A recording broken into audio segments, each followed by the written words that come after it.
Mahigit 1 metrong taas ng tide level buong linggong mararanasan sa Dagupan City. Narito ang report.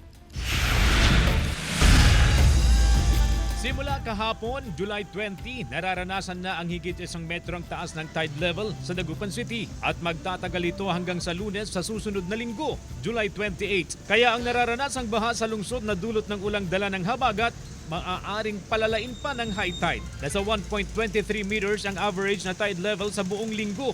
Pinakamataas ang tide level sa Huwebes at Biyernes na nasa 1.36 meters. Ni-expect na naman ho ng mga tao sa ating barangays na malapit sa ating rivers, magkakaroon na naman ho ng konting baha sa kanilang mga areas. Pinaghahandaan na raw na mag-anak ni Elma sa Sitio Baybay, Barangay Pantal, Dagupan City ang baha. Pag halimbawa pong maabot na po yung bahay namin, lilikas na lang po kami. Pero pag hindi naman po, sa taas na lang po kami ng bahay.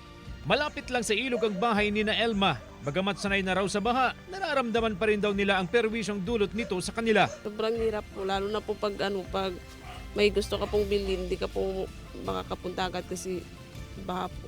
Tiniyak ng Public Alert Response and Monitoring Center ang kanilang mahigpit na pagbabantay sa mga low-lying areas sa lungsod.